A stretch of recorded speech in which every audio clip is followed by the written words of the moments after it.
جو چیزیں بتائی ہیں اور قرآن میں بھی ثابت ہے کہ جنات ہوتے ہیں۔ جنات کو ماننا بھی ایک ایمان کا حصہ ہے۔ حضور صلی اللہ علیہ وسلم سے جنات کے کئی گروہ آ کر ملے اور ان سے ملاقات کی اور ان کے ہاتھ پر مومن مسلمان بھی ہوئے۔ سورہ جن میں جس کی تفصیل موجود ہے، ان سے پہلے بھی موسیٰ علیہ السلام کے زمانے میں، عیسیٰ علیہ السلام کے زمانے میں ان کا نزول رہا ہے، اور حضرت سلیمان علیہ السلام کے بارے میں تو جناتوں سے چیپٹر بھرے ہوئے ہیں۔ حضرت سلیمان علیہ السلام نے جناتوں کی پوری قوموں پر حکومت کی ہے۔ ایک زمانہ ایسا آیا تھا کہ شیطان جنات لوگوں کے اوپر جادو کرنے لگے تھے۔ جب حضرت سلیمان علیہ السلام نے اللہ سے دعا کی تو اللہ نے ان کو ایسی روحانی طاقت عطا فرمائی اور ایسی بادشاہت عطا فرمائی کہ ان نے تمام شیطان و جناتوں پر حکومت کی۔ آج بھی جن لوگوں کے اوپر جنات آ جاتے ہیں تو عامل حضرت سلیمان بن داؤد علیہ السلام کی قسم ان کو دیتے ہیں تو فوراً چلے جاتے ہیں۔ میں نے بھی کئی بار ایسا کیا ہے کہ کئی لوگوں کے اوپر جنات آئے، ان کو حضرت سلیمان علیہ السلام کی قسم دی تو فوراً چلے گئے۔ تو قرآن میں اس کے بارے میں سارا ذکر موجود ہے، آپ دیکھ سکتے ہیں۔ سورہ رحمان میں بھی ہے، سورہ جن میں بھی ہے، اور بھی دوسری صورتوں میں جناتوں کے بارے میں، احادیث میں بھی جناتوں کے بارے میں حوالے ملتے ہیں، اور کئی ایسی بزرگوں کے بھی واقعات ہیں کہ کسی نے جنات کو قتل کر دیا، کسی نے جن انسان کو قتل کر دیا۔ واقعات کئی احادیث میں، کئی کتابوں میں موجود ہیں۔ اب جنات ہوتے ہیں، یہ تو آپ کو ماننا پڑے گا جنات ہوتے ہیں، کیونکہ قرآن حدیث سے ثابت ہو گیا ہے کہ جنات ہوتے ہیں۔ اب جنات کا روپ کیا ہوتا ہے؟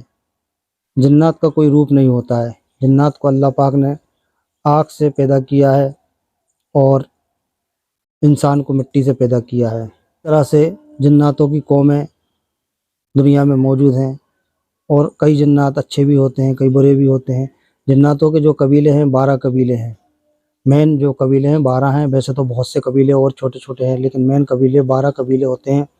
اس میں اچھے جنات بھی ہوتے ہیں، خراب جنات بھی ہوتے ہیں، لوگوں کو پریشان کرنے والے بھی ہوتے ہیں، جیسے اپنے ہاں انسان ہوتے ہیں، لوگوں کو زبردستی پریشان کرنا، ٹارچر کرنا، گالیاں دینا، شراب پینا، ہنگامہ کرنا۔ اسی طرح سے خراب شیطان جنات بھی ہوتے ہیں، اور اچھے جنات بھی ہوتے ہیں، مومن جنات بھی ہوتے ہیں جو مسجدوں میں نماز پڑھتے ہیں، درگاہوں پہ موجود ہوتے ہیں۔ اور حدیث میں بھی ہے کہ مومن جنات مومنوں کے ساتھ رہتے ہیں، مسلمانوں کے ساتھ کھاتے پیتے ہیں۔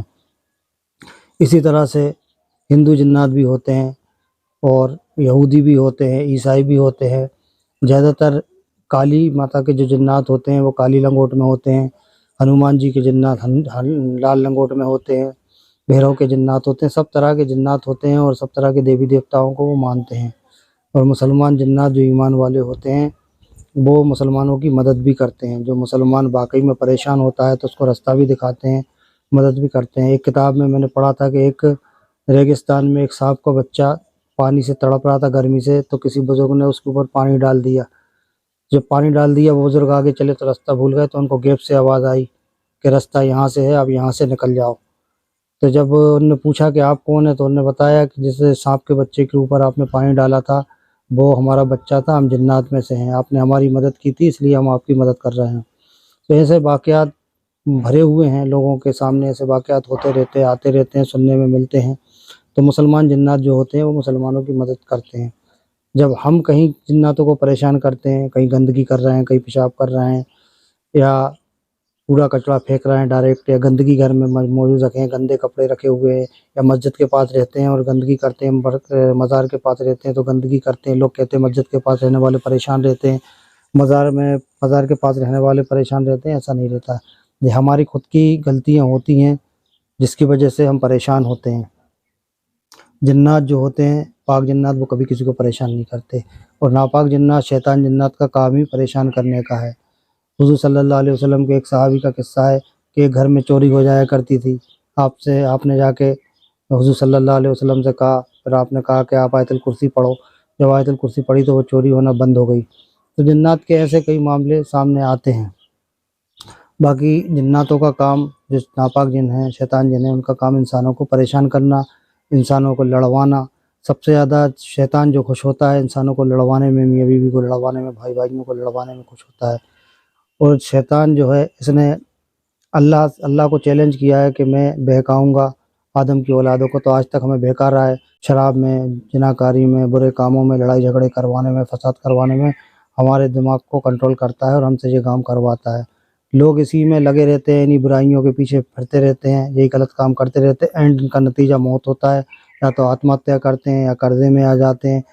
کل ملا کے یہ دیکھا گیا کہ انسان پوری طرح سے برباد کر دیتا ہے، اور شیطان پھر کھڑا ہو کے تالی بجاتا ہے کہ دیکھو میں نے کتنا اچھا کام کیا، کیسے اس انسان کو برباد کر دیا۔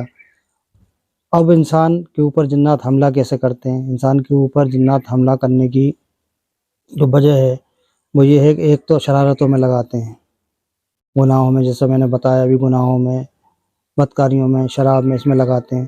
دوسرا بیماریاں انسان کو پیدا کر دیتے ہیں، بندشیں لگا دیتے ہیں، خود جو جادوگر ہوتے ہیں، خود جادو سیکھے ہوئے ہوتے ہیں، ان کی عمر جو ہوتی ہے 1,000 سال، 2,000 5,000 سال ہوتی ہے، تو جادو جانتے ہیں، لوگوں کو بندش لگا دیتے ہیں، ان کے کاروبار میں بندش لگا دیتے ہیں۔ بچے ہو رہے ہیں تو بچے رک جاتے ہیں، ورنہ بچے نہیں ہوتے ہیں، یا 2-3 مہینے میں حمل خراب ہو جاتا ہے، اس میں بندش لگا دیتے ہیں، شادیوں میں بندش لگا دیتے ہیں۔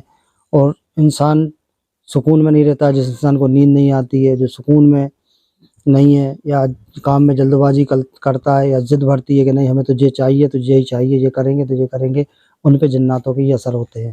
شیطان جن کو ان کو اپنے قبضے میں لیے رہتے ہیں۔ زندگی میں کئی کیس ایسے دیکھے ہیں کہ انسان کے اوپر کچھ نہیں ہے، انسان صحیح ہے، اور جب میرے پاس انسان آتے ہیں تو دیکھ کے رونے لگتے ہیں۔ ایک لڑکی کا واقعہ ہوا، ایک آفس میں لڑکی آئی، دوسرے کام سے آئے تھے وہ لوگ، لیکن وہ لڑکی دیکھ کے رونے لگی، تو میں سمجھ گیا کہ اس کے اوپر کچھ معاملہ ہے۔ جب میں نے اس کے اوپر حاضری لگائی تو اس کے اوپر جن حاضر ہو گئے، جو شیطان جن اس کو پریشان کیے ہوئے تھے۔ تو یہ شیطان جن انسان کے اندر بھی گھستے ہیں، باڈی کو قبضے میں کرتے ہیں، جب پوری طرح سے باڈی قبضے میں کر لیتے ہیں تو پھر بیمار کر دیتے ہیں۔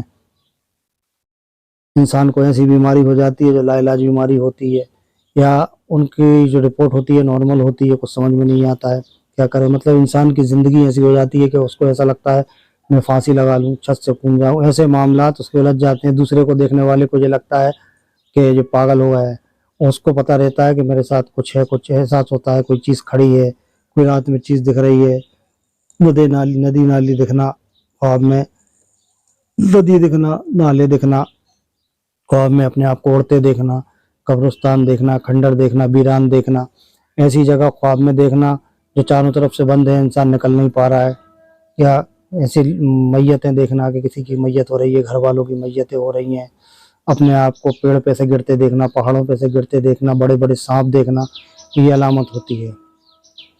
زیادہ تر جنات سانپ کے روپ میں، کتے کے روپ میں، بلی کے روپ میں، پکشیوں کے روپ میں انسان کے پاس آتے ہیں۔ اب ان شیطان جناتوں سے بچا کیسے جائے؟ تو اس کے لیے بزرگوں نے جو طریقے بتائے ہیں، سب سے اچھا طریقہ ہے آیت الکرسی۔ اگر آپ 11 بار آیت الکرسی صبح اور شام کو 11 بار آیت الکرسی پڑھ کے اپنے ہاتھوں پہ دم کر کر جسم پہ ملتے ہیں تو آپ ان کے فتنوں سے بچے رہیں گے۔ اور گھر میں قرآن پڑھنا، سورہ یاسین شریف پڑھنا، سورہ مزمل، سورہ رحمان پڑھنا، سورہ واقعہ پڑھنا، اس کا آپ معمول بنا لیں پڑھنے کا، اور پاک صاف رہیں تو یہ چیزیں آپ پر اثر نہیں کر پائیں گی۔ بے برکتی ان کی وجہ سے بھی ہو جاتی ہے، جب گھر میں شیطان آتا ہے تو برکت چلی جاتی ہے۔ اس لیے یہ عمل کرنا چاہیے، اور ان چیزوں سے بچنے کے لیے سب سے اچھا طریقہ یہی ہے کہ آپ نماز پڑھیں، قرآن پڑھیں، جس سے ان چیزوں سے آپ بچے رہیں۔